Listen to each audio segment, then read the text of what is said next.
So today we are going to revisit Yosemite, but in the itinerary version. I think probably the most popular question when it comes to Yosemite is when's the best time to go? And according to my sources, which yes, that's really my source, April, September, October, but really, and then the busiest time is going to be in the summer, like towards the end of May, June, July, probably August. So really, any time is the best time to go to Yosemite. It depends on what kind of weather you like, what you want to see, what you want to do. So then the next question is typically, what should I do while I'm there? Especially if I only have X amount of time. So in an effort to give you my best advice / answer to this question, we are going to go down the road of what to do in Yosemite if you only have one day. Okay, and let's just be real. One day in Yosemite is not enough. In my opinion, 1 week in Yosemite is not enough, but I get it. And I've totally been in the position where, unfortunately, sometimes that's all the time you've got. And so props to you for trying to do the most with the little bit amount of time that you have. But anyways, the way that I'm going to structure this is a 1 to 5 day itinerary, meaning that I've broken it down into 5 days. But if you only have 1 day, you can choose any one of the 5 daily itineraries, and you should still be able to get, I don't know, some good, solid Yosemite gems in your visit. All right, so let's just start with day 1. First up, you've got Lower Yosemite Falls. This hike is about a mile. Super easy, it's flat, it's short, it's handicap accessible, and you can see Lower Yosemite Falls and Upper Yosemite Falls depending on the time of year, because with waterfalls you do want to be careful. They can be dry in like late summer, early fall, so keep an eye on that, but generally a good portion of the time, I want to say, you should be able to see the falls. So Lower Yosemite Falls, quick, easy 1 mile hike. Great way to start off your Yosemite journey. And next on our list for day 1, so this is depending on how much you like hiking, because next I put the Yosemite Falls Trail, which is one of the oldest historic trails in Yosemite. And that's because it's taking you to the top of North America's tallest waterfall, which is roughly 2,500 feet above the valley floor. However, I say you have to really like hiking because this is about a 7-mile hike. I think, let me check, where's this map? Yeah, 7.2 miles round trip, and according to the Yosemite National Park Service piece of paper, it says it could take 6 to 8 hours. So I am well aware that 7 miles is not everyone's jam. That's why I just kind of threw it in there on day 1, you know, power through, because this hike, predictably so, is rated moderate to strenuous as opposed to the first one. So then moving on, number 3, and this is the last thing for day 1, is going to be Cook's Meadow. So there is a 1 mile loop that you can walk. This is handicap accessible as well. And the thing with day 1, so Lower Yosemite Falls, Upper Yosemite Falls, and Cook's Meadow, all right in the valley, which means so easy to get to. You can take the shuttle buses. You don't have to necessarily worry about driving your own car or parking. If you don't want to, you can, because there is parking for all of this, but you don't have to. It's really convenient, really easy to get to these places. And like I said, it's only a 1 mile loop, and you can see Half Dome, Glacier Point, and the Royal Arches, all from doing Cook's Meadow Loop. So pretty cool. You get a good feel of all of these amazing things just by taking a short, awesome walk. All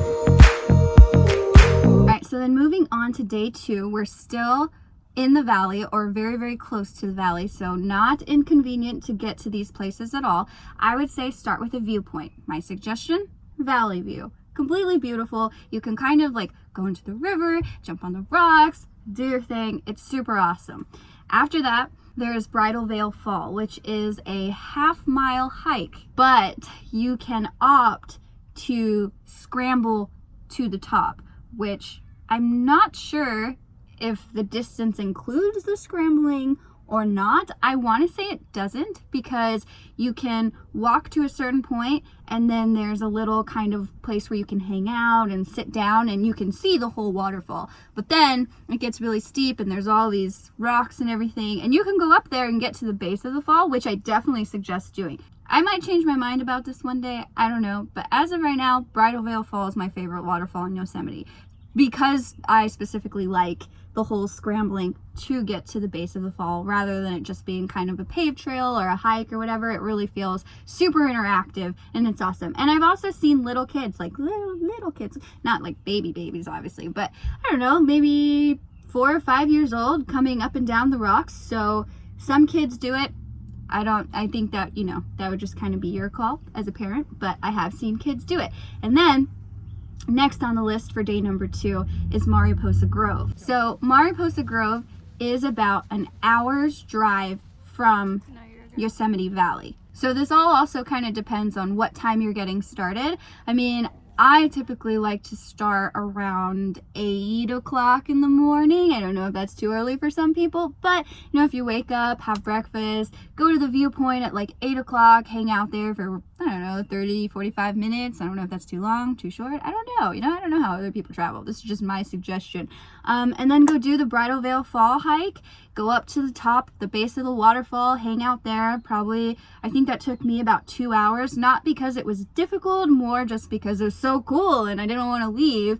And then I had lunch and then take the hour drive. You know, after you did your hike, you get to rest a little bit in the car, go out to Mariposa Grove, and then spend the rest of the afternoon out there.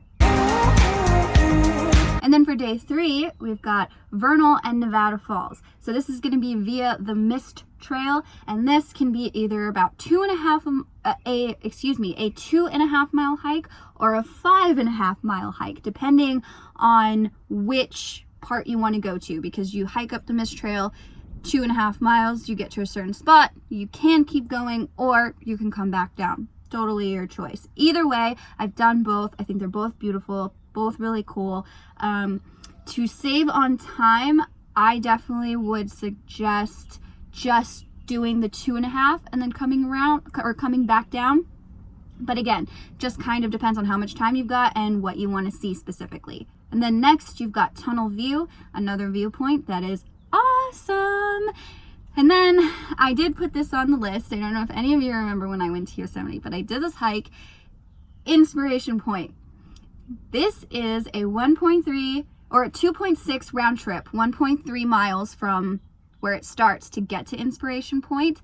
However, in your 1.3 miles, it's roughly 1,000 feet of elevation gain. You know, no big deal. You just kind of can't breathe half the way up there unless you're like epically fit or something, because I'm not unhealthy, but 1,000 feet of elevation in 1.3 miles is no joke, let me tell you. I will say, so basically when you go to Inspiration Point, the view that you're gonna get is roughly the same as Tunnel View. The main difference being that if you do the hike and go to Inspiration Point, although you're getting generally the same view, there's way less people, it's more secluded, so it just has kind of a different feel. Again, just depends on what you want. I would say that that hike is worth doing one time. However, if you're short on time, that's probably one of the things that I would cut out. I would say probably for day 3, do the Mist Trail, the 2.5 miles or the 5.5, and then do Tunnel View and just kind of hang out there, kick it, eat, all that good stuff. And hold my heart when it's split wide open. Okay, so day 4 and day 5 are gonna be a little bit different because the way Yosemite is, there's the valley and there's all the stuff that I've already listed, plus some more, in a specific area, but Yosemite is huge and has all different parts. So day 4 and 5 are going to require a little bit more of a drive because we're going more based on different parts of Yosemite. So for day 4, it's going to be about an hour and a half drive from the valley one way. So if you're the way that I did it, I drove out there in an hour and a half, spent the whole day out there, and then drove the hour and a half back. In my opinion, it really wasn't that bad because of the fact that I had planned to be in that area and see things in that specific area for the whole day to make the drive worth it. So for day 4, I would suggest going out to the Tuolumne area. So Tuolumne Meadows, all that good stuff. And then in that same area, there is Tenaya Lake. Okay, Bridal Veil Fall is my favorite waterfall in Yosemite, right? But Tenaya Lake might be my favorite place in Yosemite. And then in that same area is Olmsted Point. So it's so easy to make those three places, like just Tuolumne in general, Tenaya Lake, and Olmsted Point. That could take up a whole day, like easily, because they're so beautiful. So then lastly, we've got day 5.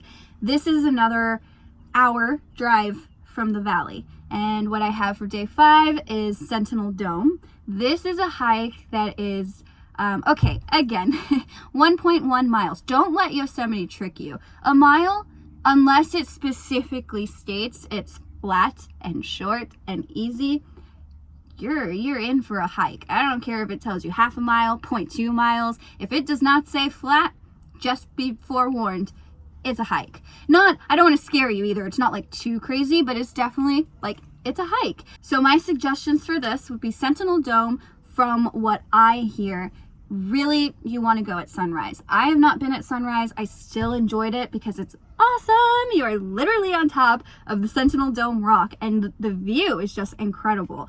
So I went closer to sunset actually, and thought it was really pretty. But the advice that I've got that I would love to pass on to y'all is Sentinel Dome is really awesome for sunrise. The second thing for day 5 would be Glacier Point. It is a wonderful, you just drive up, get out of the car, you can see all kinds of awesomeness, and you can buy food there, so it's an easy place to post up in between if you wanted to do like Sentinel Dome in the morning and then go to Glacier Point in the afternoon, kind of regroup.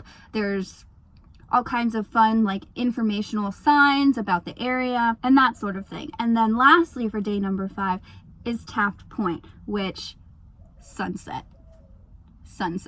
But yeah, so Taft Point is also a 1.1 mile hike, 2.2 round trip. Sentinel Dome also 1.1 but 2.2 round trip. So Sentinel Dome and Taft Point kind of start in the same place, and then Glacier Point is like not that far away. So if you want to do, the way that I did it is I went to Glacier Point first, and then I did the Sentinel Dome hike and the Taft Point hike around sunset, both at the same time. However, again, the suggestion that I got, which I could see how it would be totally awesome, do the Sentinel Dome one in the morning, hang out at Glacier Point for the afternoon, and then go back and do Taft Point around sunset. Be sure and get out of there before dark, or bring like a light or something, because it does get really dark and the sun can set really, really fast. And then, either head out of there or make your hour drive back to the valley. So that's kind of my 1 to 5 day itinerary for Yosemite of what I would suggest to do there. Of course, that doesn't encompass everything. There's so much. Yosemite is huge.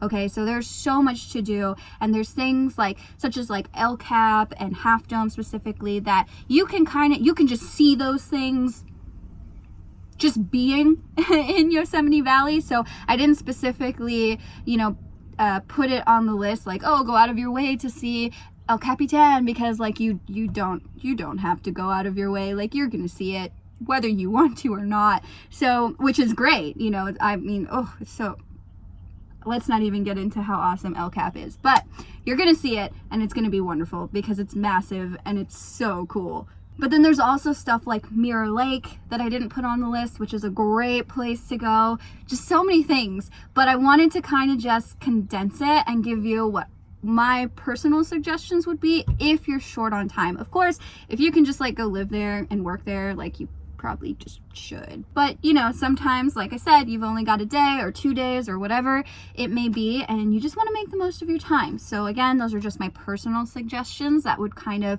encompass what I see as the best parts of Yosemite. So I hope that y'all enjoyed this, and if you have been to Yosemite and have any other recommendations or specific itineraries that you would love to share in case anyone needs advice, please feel free to leave it in the comments. Maybe you can help us all out a little bit. So that is that.